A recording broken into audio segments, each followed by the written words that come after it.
MS Word के अंदर एक और इम्पोर्टेंट फीचर होता है, तो हम उसको देखेंगे, जिसका नाम है convert to text. MS Word के अंदर एक और इम्पोर्टेंट फीचर होता है जिसका नाम है कन्वर्ट टू टेक्स्ट, मतलब टेबल टू टेक्स्ट है। कोई टेबल अगर दिया गया है या टेबुलर फॉर्म में किसी कोई डेटा दिया गया है, तो हम उसको टेक्स्ट के रूप में कैसे कन्वर्ट करेंगे, हम उसको देखेंगे। ये बहुत इंपॉर्टेंट है।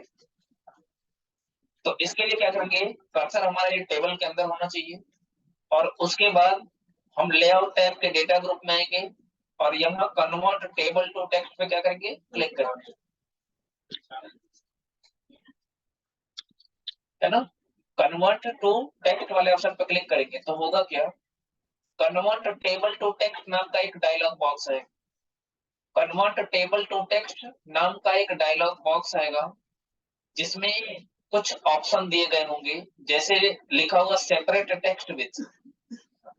जो ये टेक्स्ट लिखा गया है, कौन सा टेक्स्ट, जैसे रोल नंबर हो गया, सब्जेक्ट 1 हो गया, सब्जेक्ट 3 हो गया, तो ये एक दूसरे से सेपरेट कैसे होंगे।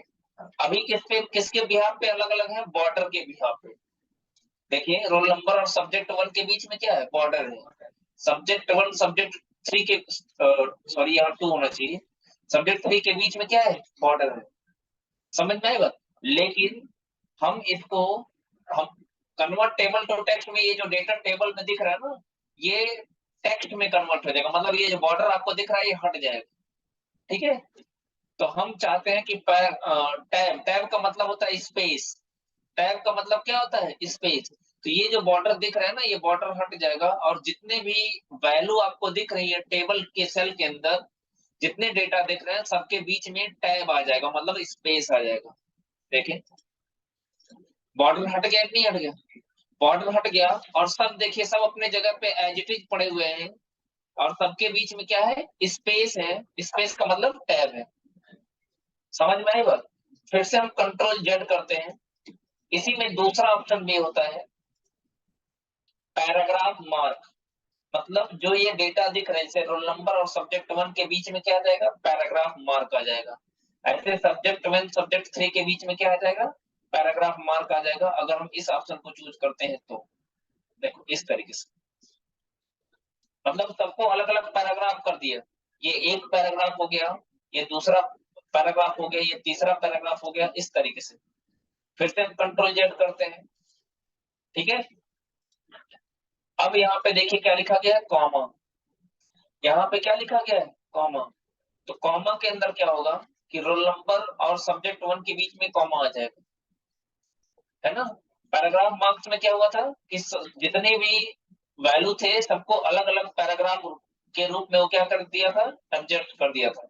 अगर हम कॉमा पे क्लिक करेंगे तो होगा क्या, हर एक वैल्यू के बाद में क्या आ जाएगा, कॉमा। जैसे roll number comma subject 1 comma subject 3, यहाँ पे सब्जेक्ट 2 होना चाहिए था। देखिए सारी वैल्यू के बीच में कॉमा होगा कि नहीं। तो अगर इन केस हमारा जो टेबल है हम उसको टेक्स्ट में कन्वर्ट करना चाहते हैं, तो उसको हम अलग अलग रूप में कन्वर्ट कर सकते हैं। इसी में एक ऑप्शन और भी है, अदर। अदर में क्या होगा, हम कोई और सिंबल बीच में इंसर्ट करना चाहते हैं, तो उसके लिए क्या करेंगे, अभी देखिए यहाँ बाय डिफॉल्ट क्या है, माइनस वाला साइन है। हम यहाँ पे इसको हटा के डॉलर साइन कर देते हैं, डॉलर साइन। तो अब होगा होगा क्या, हर एक डेटा के बीच में क्या आ जाएगा, डॉलर साइन, इस तरीके से। समझ में आई बात। तो टेबल को हम इस तरीके से टेक्स्ट के रूप में आसानी से कन्वर्ट कर सकते हैं, है ना। कुछ और भी फीचर होते हैं, उसको भी हम इसी में बता देते हैं। जैसे देखें, लेआउट टैब में आएंगे तो अलाइनमेंट ग्रुप में एक ऑप्शन होता है सेल मार्जिन का। लेआउट टैब के अलाइनमेंट ग्रुप में एक ऑप्शन होता है किसका, सेल मार्जिन का।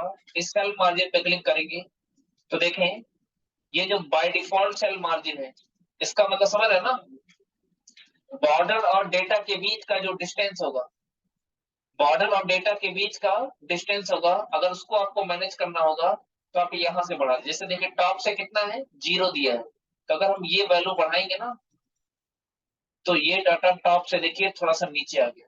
हर डाटा देखिए टेबल के अंदर जितने डाटा थे वो टॉप से, टॉप वाला जो बॉर्डर उससे नीचे आ गया कि नहीं आ गया। पहले पास में थे, देखें कंट्रोल जेड करते हैं तो देखिए टॉप वाले बॉर्डर से पास में है। अब देखिए कंट्रोल वाई मैंने किया तो टॉप वाले बॉर्डर से डिस्टेंस बढ़ गया कि नहीं बढ़ गया? ठीक है, तो इस तरीके से हम मार्जिन मतलब सेल के अंदर जो डेटा होगा और बॉर्डर होगा हम उसके बीच की स्पेस को मैनेज कर सकते हैं। इसके अलावा इसमें एक और ऑप्शन है डिफॉल्ट सेल स्पेसिंग, यहाँ पे ध्यान दीजिएगा, डिफॉल्ट सेल स्पेसिंग। यहाँ पे हम सबसे पहले टिक करें मतलब इस पे क्लिक करेंगे तो चेक बॉक्स का टिक का साइन आ जाएगा। ये करेगा क्या, जो सेल बॉर्डर के बीच का स्पेस है उसको मैनेज करेगा। जैसे हम इसकी वैल्यू को बढ़ा देते हैं तो आप जाके देखेंगे जो सेल के बीच का स्पेस है वो इस तरीके से आ जाएगा। तो कभी आपको इस तरीके का टेबल बनाना हो जहां पे हमको सेल्स के बीच में स्पेस चाहिए तो हम लेआउट टैब के अलाइनमेंट ग्रुप में जाके सेल मार्जिन वाला फीचर्स हम लोग यूज कर सकते हैं। समझ में आई बात? ठीक है, एक और इम्पोर्टेंट टूल है उसको भी बता देते हैं ताकि इसके बाद टेबल आपका एंड हो जाएगा, है ना। टेबल का लास्ट फीचर है एक मर्ज सेल, स्प्लिट सेल्स और स्प्लिट टेबल। ठीक है, यही एक फीचर बचा हुआ है, इसको भी पढ़ के हम लोग खत्म कर लेते हैं। तो इसके लिए हम क्या करेंगे, ये जो डेटा दिख रहे हैं पहले डेटा को हम डिलीट कर लेते हैं। डेटा को कैसे डिलीट करोगे, सेलेक्ट करके डेटा को डिलीट की प्रेस करेंगे। डेटा को सेलेक्ट करके क्या करेंगे, डिलीट की प्रेस करेंगे तो डेटा हमारा डिलीट हो जाएगा। अब इसमें देखें लेआउट टैब के मर्ज ग्रुप में एक ऑप्शन मिलेगा मर्ज सेल का। मर्ज सेल टूल का यूज हम कब करते हैं, जब हमको मोर देन टू सेल या टू और मोर सेल को कंबाइन करके एक सेल बनाना होता है। मर्ज सेल वाला टूल हम लोग कब यूज करते हैं, जब एक दो अथवा दो से ज्यादा सेल को मिला के एक सिंगल सेल बनाना होता है। और अभी देखिए ये सेल ये टूल हाईलाइट नहीं है, इस टूल का हम यूज अभी नहीं कर सकते।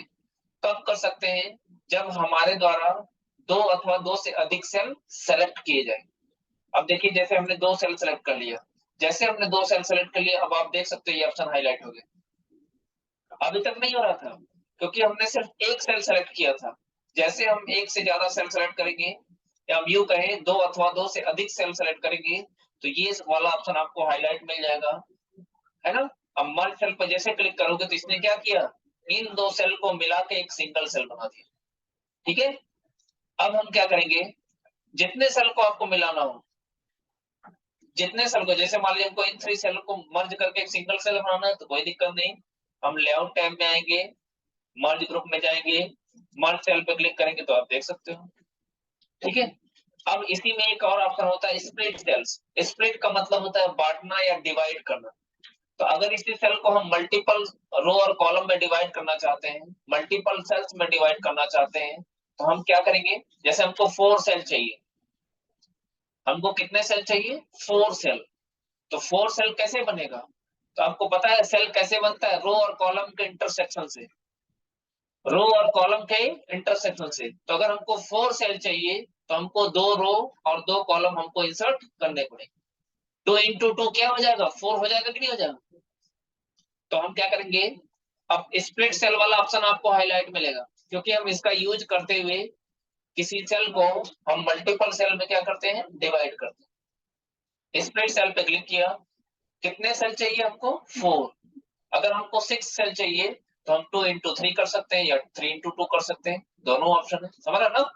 अगर हमको 6 सेल चाहिए तो हम क्या कर सकते हैं, 2 इंटू 3 करेंगे या 3 इंटू 2 करेंगे। तो हमको 4 सेल चाहिए था इसलिए नंबर ऑफ कॉलम्स में हमने क्या कर दिया, 2, और यहाँ पे भी हमने क्या कर दिया, 2। जैसे हम 2 करेंगे तो ये वाला सेल देखिए कितने सेल बन गए, 4 सेल। तो इस तरीके से हम किसी भी टेबल को किसी भी सेल को मल्टीपल सेल में हम स्प्लिट कर सकते हैं। समझ में आई बात। इसमें एक लास्ट ऑप्शन दिया गया है स्प्लिट टेबल। स्प्लिट टेबल क्या करेगा, टेबल को डिवाइड कर देगा। स्प्लिट टेबल क्या कर देगा, टेबल को डिवाइड कर देगा। जैसे मान लीजिए कर्सर हमारा किस रो में है, थर्ड रो में है, और जैसे स्प्लिट टेबल पे क्लिक करेंगे तो ये देखिए थर्ड रो से थर्ड रो से डेटा हमारा मतलब थर्ड रो से टेबल हमारा अलग हो गया कि नहीं हो गया, ये टेबल अलग हो गया, ये टेबल अलग हो गया। तो जब भी टेबल को हमको डिवाइड करना होगा तो ऐसी सिचुएशन में हम लोग क्या करेंगे, स्प्लिट टेबल ऑप्शन का यूज करेंगे। ठीक है, समझ में आएगा। तो टेबल से रिलेटेड जितने भी टूल्स थे वो ऑलमोस्ट हमने कवर कर लिए हैं। ठीक है,